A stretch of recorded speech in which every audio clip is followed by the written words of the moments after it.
Let's go to the beach. Going to the beach cliche, but I honestly love it. I don't know, beach episodes are always a lot of fun. There is just something good about them that I don't understand. But before I start, I would like to thank everyone for the support. You guys just make my day, honestly. But enough talk. Let's continue part 3 of the Black Clover Recap.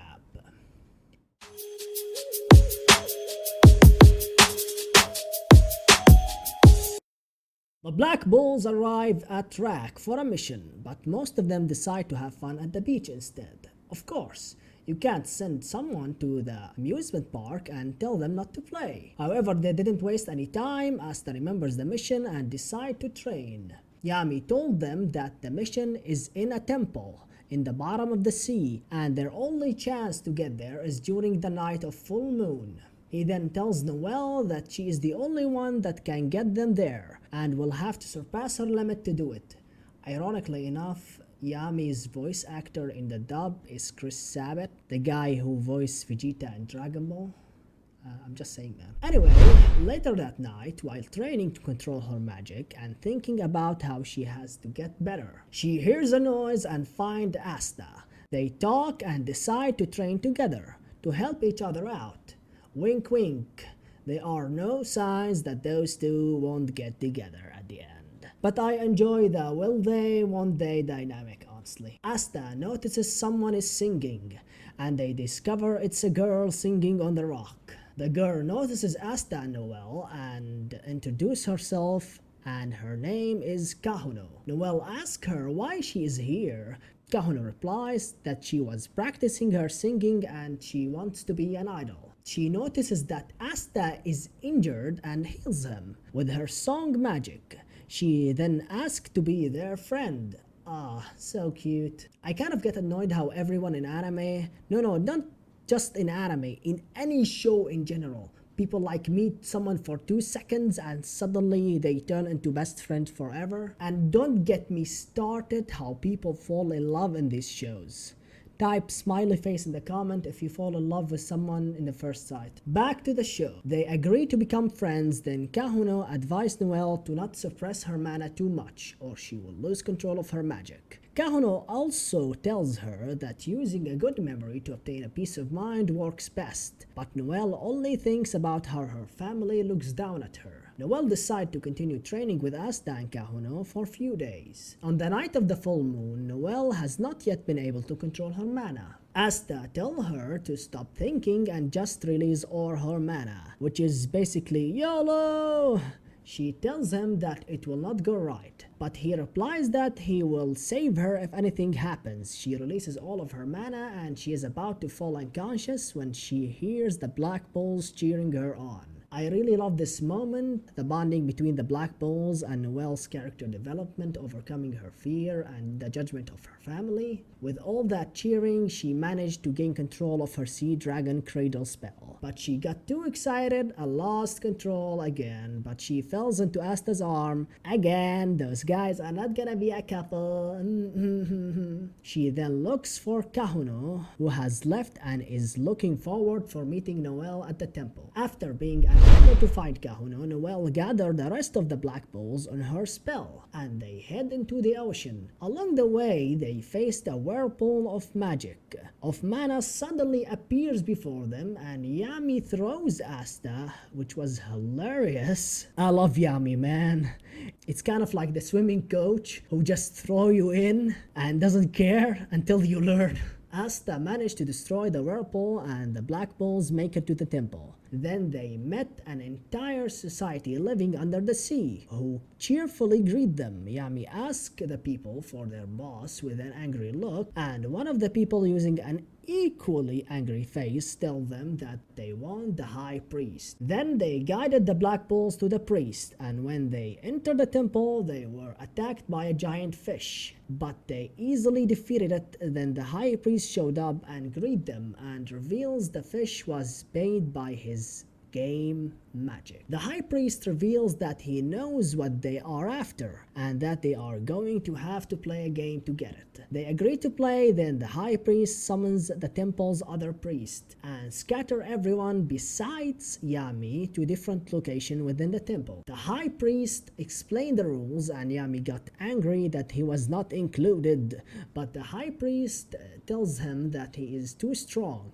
which caused Yami to join the priest in watching the battles. This is great writing, the way Yami got in the sidelines in a very intelligent way because he's too strong, as it was implied in the show. Now other characters can shine without the need of escalating the antagonist or the villain's power too much. Think about it. If Yami was involved, the writer need to introduce a very powerful force in order to make the fight interesting and challenging. This way, he doesn't have to because he didn't corner himself to do it. Okay, Asta, Magna, Locke, and Goach encounter 4 priests and manage to defeat them, shocking the High Priest with their incredible power. The High Priest tells Yami that the Black Bulls are strong but is shocked when the priests are easily defeated. Then the 3 priests join the fray. Funeral is in trouble and tries to escape but fails. Elsewhere, Charmy was put to sleep by a dolphin priest.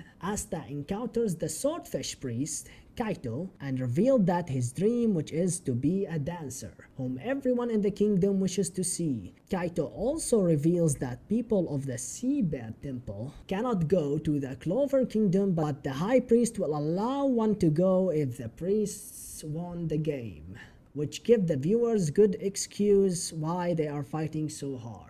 Then Asta reveals his dream and they start fighting. While this is happening, Noelle was facing the dolphin priest. Noelle tries to bluff her way out of the fight since she's only have defensive spells, but the priest reveals that she is Kahuno and says that she was waiting for Noelle to get to the temple. Elsewhere, Vanessa was able to defeat the angelfish. I really love how all the Black Bulls shined in this arc. Black Clover does a good job of developing its cast so well and to focus on a lot of characters at the same time without being boring. Back to Noelle and Kahuno. Noelle asks Kahuno why she helped her back at the beach. Kahuno says that while she was practicing her magic, she was also looking for people to bring back to the temple to play the game. Noelle replies that Kahuno only used her, but Kahuno says that they really are friends and that she is going to fight Noelle with everything she has. Remember, kids,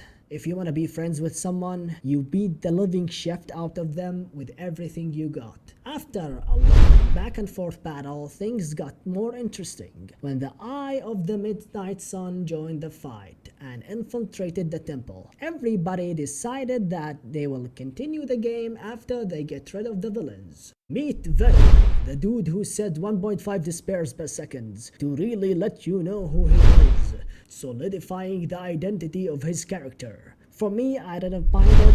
He's one of the third eye, which we already met in the last arc. A lot of interesting stuff happened. We found out about Magna and Locke history, which made me like them even more, and further emphasizing the theme of this arc, knowing the Black Bulls better. Not just that, Noelle manages to use her magic offensively and did a number on Veto with her Sea Dragon, which was awesome in my opinion. Can you imagine a useful female character in a shonen anime? Right? Then Veto lost his shift.